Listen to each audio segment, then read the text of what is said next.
우리가 지금 국가적인, 좀 더 크게 보면 세계적인 재난 가운데 있습니다. 적어도 제 경험상으로는 이전에 겪어보지 못한 상황을 겪고 있는 것 같습니다. 아마 여기 계신 대부분의 분들이 그럴 겁니다. 이 정도로 국가기관들이 멈춰서고 예배가 이렇게까지 전체적으로 영향받는 경우는 저는 경험해 본 적이 없습니다. 비상한 상황이죠.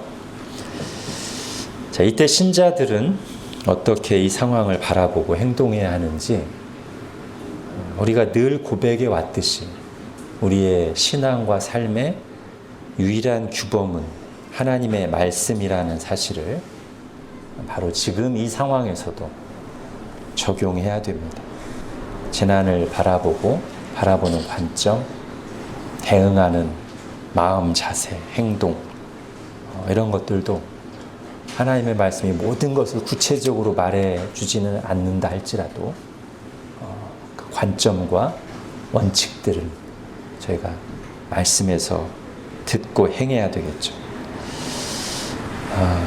간략하게 이 큰 재난의 때 하나님의 백성들이 하지 말아야 될 일과 힘써 행할 일에 대해서 생각해 보겠습니다. 우선 신자들이 하지 말아야 될 일이 있죠. 물론 이것은 신자들뿐 아니라 모든 사람에게 해당된다고 할 수 있습니다만, 그건 뭐냐면 우리가 하나님의 뜻을 다 아는 것처럼 하나님의 섭리를 지금 한참 진행 중인 상황에서 다 아는 것처럼 생각하거나 말하는 교만한 태도를 버려야 됩니다. 경솔한 해석과 그에 따른 정죄를 하지 말아야 합니다. 때가 되어 드러나기 전까지는, 하나님이 드러내시기 전까지는 우리는 하나님이 하시는 큰 일의 목적과 결과를 다 알 수는 없습니다. 로마서가 말합니다. 깊도다 하나님의 지혜와 지식의 풍성하며 그의 판단은 헤아리지 못할 것이며 그의 길은 찾지 못할 것이로다. 이사야 55장 이는 하늘이 땅보다 높음같이 내 길은 너희의 길보다 높으며 내 생각은 너희의 생각보다 높음이니라. 그러므로 겸손해야 합니다. 자기 감정과 분위기에 휩쓸려 함부로 경솔하게 말하지 말아야 합니다. 특히 이런 재난의 때 우리가 사람들이 어떤 잘못에 빠지기 쉽냐면 하나님의 이름을 이용해서 또는 이 재난의 상황을 이용해서 자기가 하고 싶은 말을 하기 쉽고 듣고 싶은 말을 듣기 쉬워요.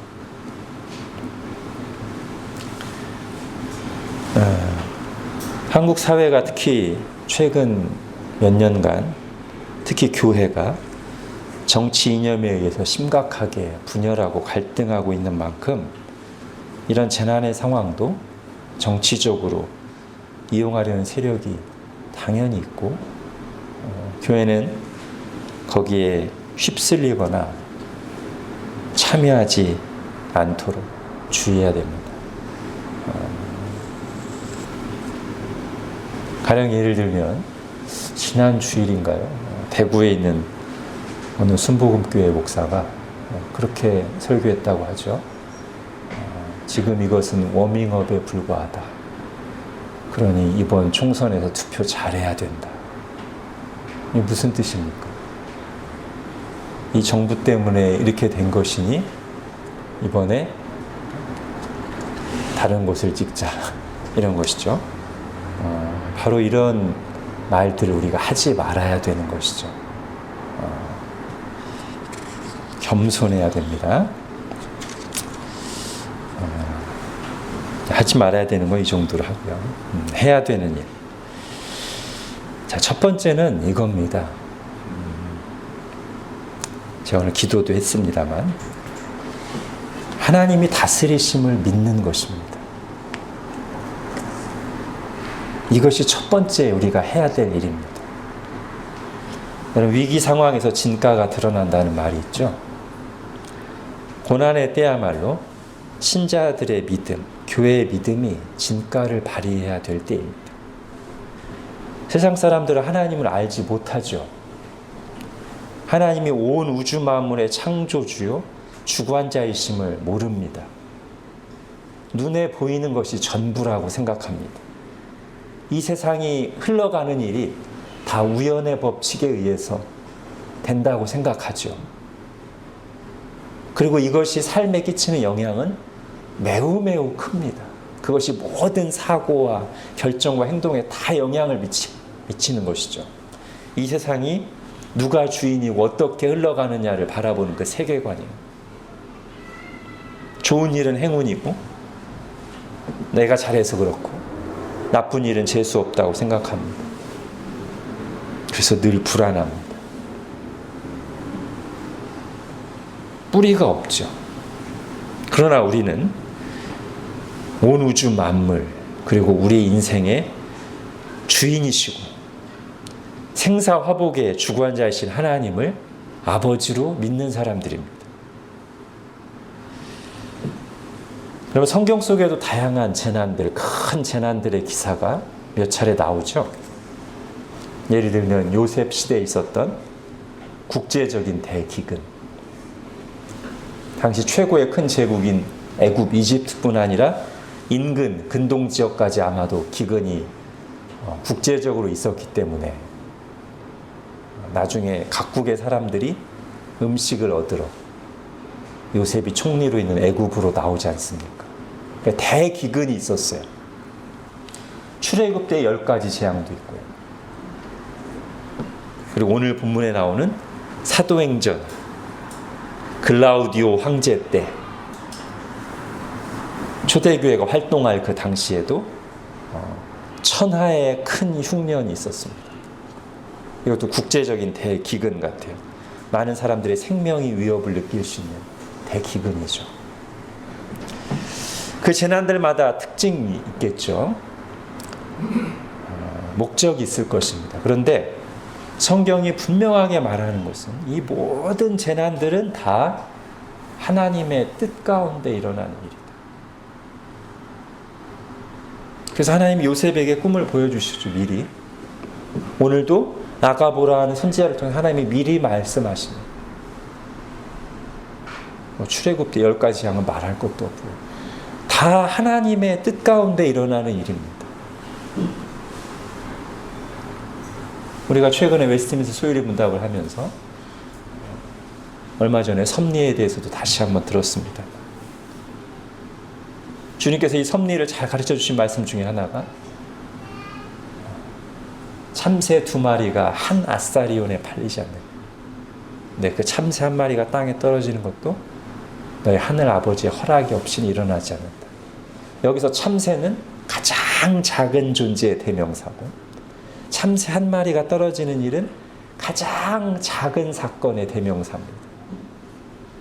근데 그 가장 작은 존재에게 일어나는 가장 사소한 일도 하나님이 뜻 가운데, 하나님의 섭리 가운데 일어난다고 말씀하신 거죠. 큰 재난이야 말할 게 있겠습니까? 하나님의 컨트롤을 벗어나는 일은 아무것도 없습니다. 이것이 우리의 믿음입니다. 지금 이 순간도, 이 국가적인 재난의 때에도 하나님께서 다스리고 계심을 우리가 믿는 것이죠.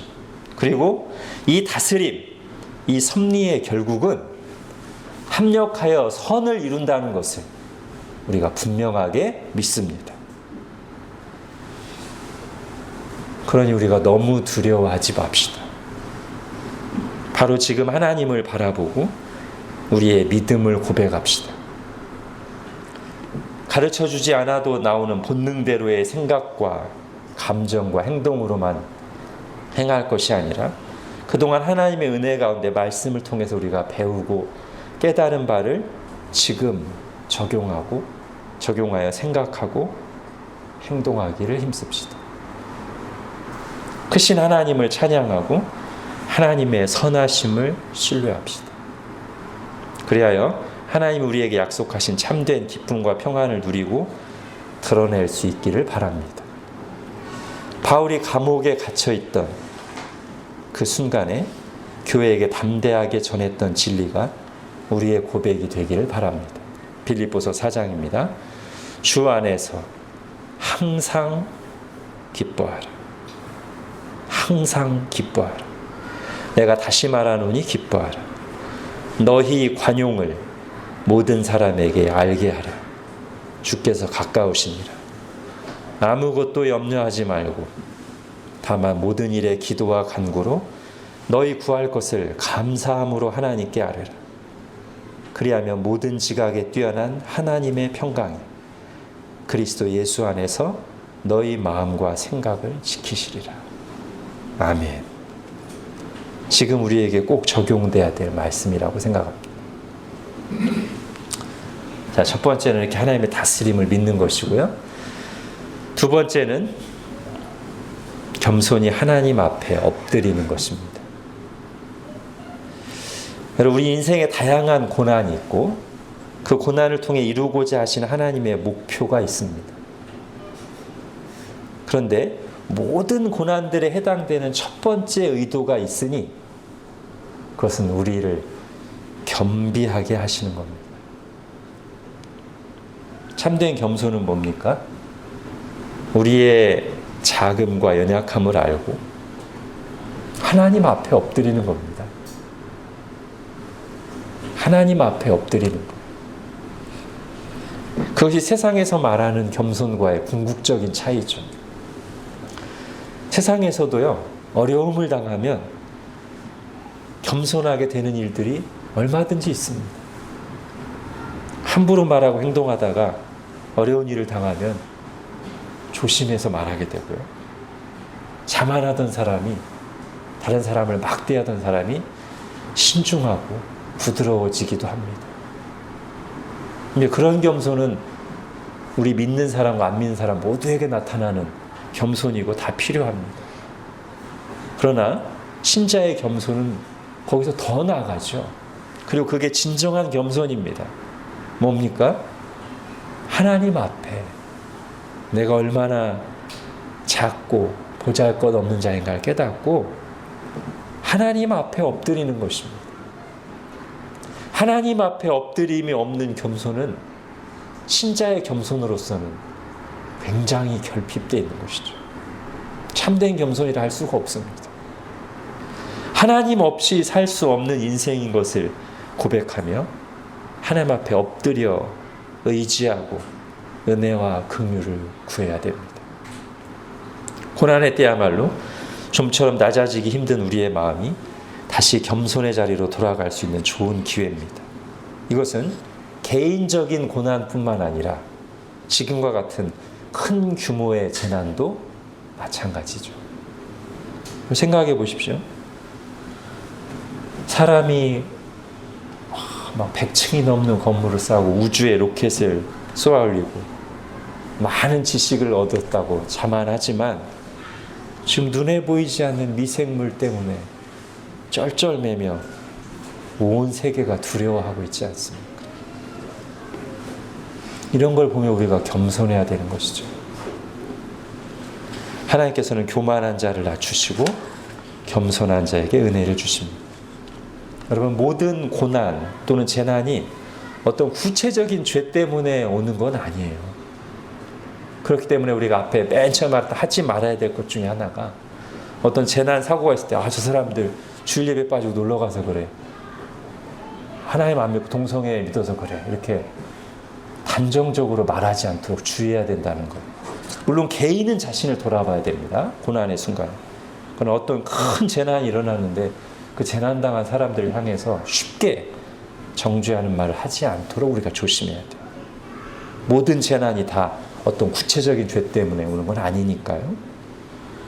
그러나 더 깊이 들어가 보면 인간 세상에 있는 모든 이 고통과 부작용과 죽음의 궁극적인 원인은 죄에 맞습니다. 아담과 하와의 타락 이후에 이 세상에 그런 모든 고통, 죽음, 그런 것들이 들어왔죠. 때문에 재난은 큰 틀에서 생각할 때 죄 가운데 있는 세상을 향한 하나님의 심판의 의미가 분명히 담겨 있습니다. 그래서 주님께서 재난을 말세의 징조 중 하나로 말씀하신 것도 그런 맥락에서라고 할 수 있죠. 그러므로 지금 우리가 겪고 있는 이 재난 앞에서 우리가 반드시 가져야 될 태도 중에 하나는 겸손입니다.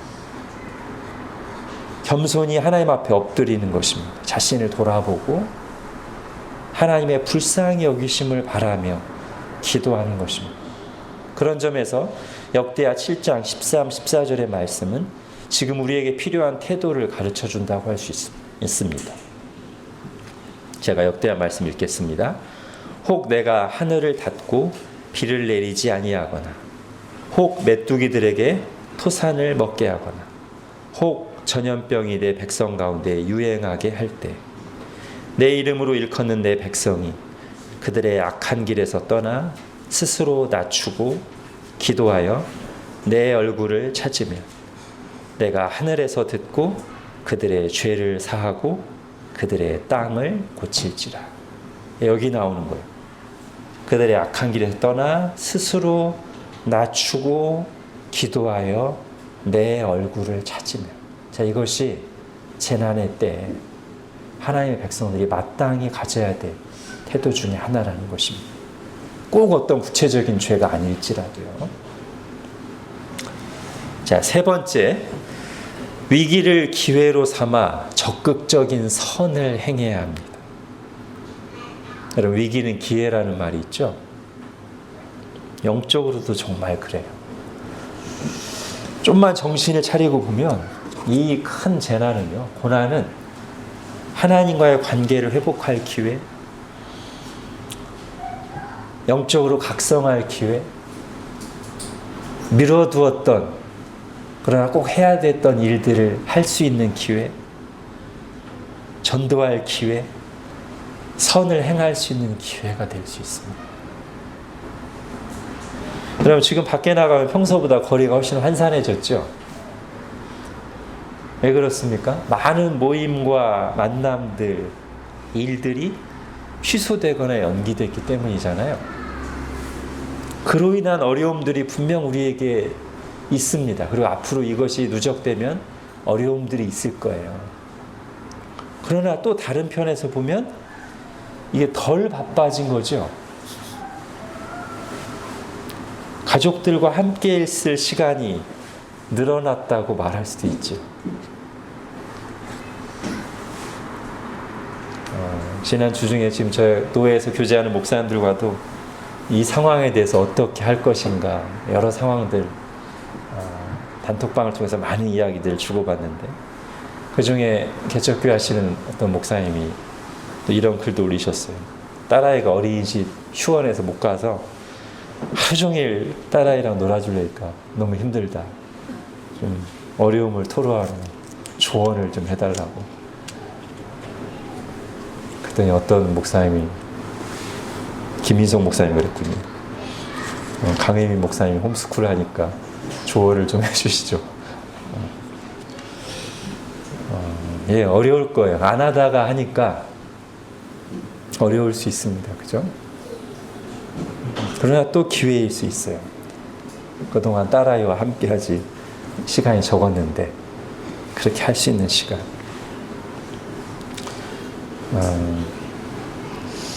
저는 이번 주 중에 이제 가정 예배를 드리면서 제 속에 그런 생각도 들었습니다. 우리 교우들 가정에도 이 기회에 좀 가정 예배가 드려졌으면 좋겠다. 그런 소원이 생겼어요. 저는 지난주 목요일인가 제가 신천지와 코로나19라는 글 가지고 이제 좀 길게 단톡방에 글 올렸는데 그날도 이제 저는 우리 가족들을 다 불러 모아놓고 그걸 한번 읽고 같이 기도하는 시간을 가졌습니다.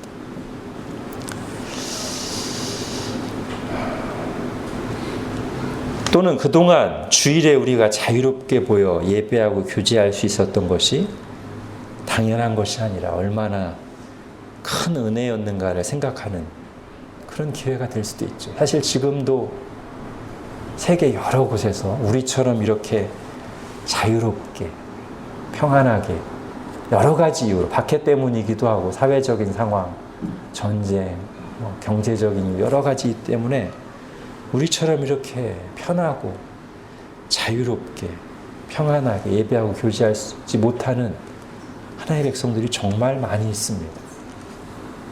이럴 때 그걸 또 생각해 볼 수 있는 계기겠죠. 저는 영적인 각성이 있기를 바랍니다. 기도 생활이 회복되기를 바랍니다. 가정 예배가 드려지기를 바랍니다. 아내와 남편과 자녀들과 더 가까워지는 시간, 함께 기도하는 시간이 되기를 바랍니다. 그리고 제가 몇 차례 말씀드렸듯이 특별히 신천지가 이번 기회에 와해되고 거기에 빠져있던 많은 사람들이 하나님의 품으로 정통교회로 돌아오는 계기가 되기를 바랍니다. 이런 일들을 위해서 우리가 이런 기회를 생각하면서 좀 기도했으면 좋겠습니다. 또한 재난은 이웃사랑을 실천하는 기회가 될 수도 있죠. 늘 어려운 시기에는 더 어려운 사람들이 있기 마련입니다. 사회적인 약자들. 똑같이 재난이 닥쳐와도 더 어려운 사람들이 있거든요. 가난한 사람들, 몸이 불편한 사람, 또는 재난이 집중되는 지역에 있는 사람들이 그렇겠죠. 그들을 위해 기도하고 필요한 섬김을 베푸는 일이야말로 하나님이 기뻐하시는 일이고 하나님의 백성들이 참 그분의 이름을 높이는 이웃사랑을 실천하는 기회이지 않겠습니까? 자, 오늘 본문에 바로 그 좋은 예가 나온다고 할 수 있어요. 로마 제국 글라우디오 황제 때 천하의 큰 흉년, 국제적인 대기근이 들었습니다. 다 힘들었을 거예요. 기근이 드는데 안 힘든 사람이 어디 있어요? 그런데 아마도 유대 지역에 더 어려움이 있었나 봐요.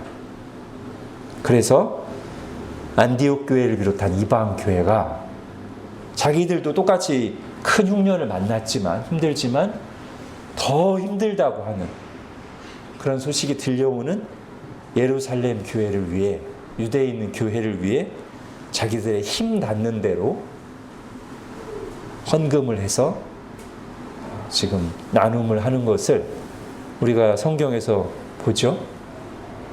이게 좋은 모범입니다. 고린도후서 같은 데 보면 이때 상황이 아닐 수도 있는데 또 다른 기근일 수도 있는데 그때도 이 마게도냐 교회들이 본인들도 박해와 큰 환난 가운데 있는데 힘대로 할 뿐 아니라 힘에 지나도록 자원하여 예루살렘 교회를 위해 헌금했다는 얘기가 나오죠. 바울이 그에 대해서 큰 기쁨으로 칭찬하는 것을 우리가 봅니다. 엊그제 뉴스를 보니까 여기저기서 건물주들이 임차인들의 임대료를 자발적으로 깎아주는 움직임들이 있다고 뉴스가 나오더군요. 50% 깎아주기도 하고. 지금처럼 힘든 시기에 참 따뜻한 소식입니다.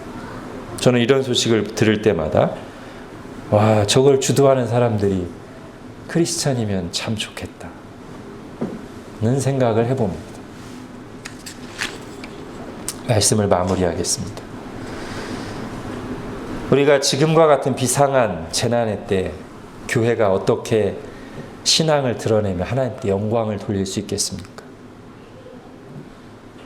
주중에 저의 교제하는 목사님 한 분이 어떤 내용을 또 보내오셨어요. 자기가 아는 사람이 묵상한 내용이라고 하면서.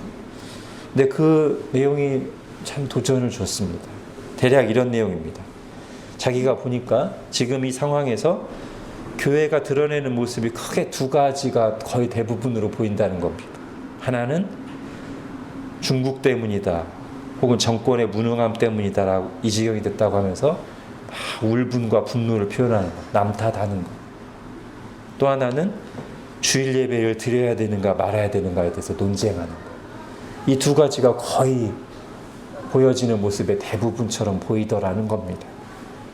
그러면서 그분이 하는 얘기가 과연 이것이 비상 상황에서 교회가 보여줄 수 있는 전부인가? 이것이 교회의 정체성을 드러내는가? 이것이 과연 교회 밖 사람들에게 울림을 줄까? 그러면서 아까도 제가 인용했던 빌립보서 4장 말씀을 묵상하면서 여기에서 교회가 보여줄 수 있는 진정한 가치를 찾고 드러내야 되지 않을까? 항상 기뻐하는 것, 우리의 관용을 다른 사람에게 나타내는 것, 아무것도 염려하지 않는 것, 그리고 감사하며 기도에 힘쓰는 것. 도전이 됐어요. 여러분, 우리의 신앙 고백을 따라 하나님의 말씀대로 믿고 행하기를 원합니다. 오늘 우리가 들은 말씀 생각하면서 하나님이 지금도 다스리신다는 것을 믿으며 겸손히 하나님 앞에 엎드려 기도하며 영적 각성의 기회로 삼으며 주님의 인도하심을 따라 선을 행하는 저희 모두가 되기를 바랍니다. 기도하겠습니다. 하나님 아버지, 오늘 재난의 때 하나님의 백성들이 어떻게 행해야 될까를 주님의 말씀 속에서 다시 한번 찾고 들었습니다.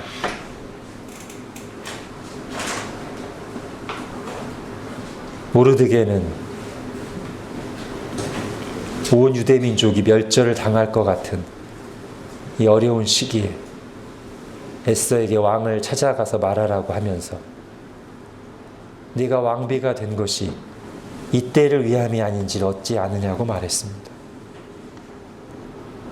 바로 그 고난의 때가 하나님이 우리를 두신 자리에서 우리가 무엇을 행해야 될까를 고민하고 실천할 때임을 가르쳐 준 것인데, 저희도 이 고난의 때 세상 사람들과 똑같이 염려하고 눈에 보이는 것을 다루는 데만,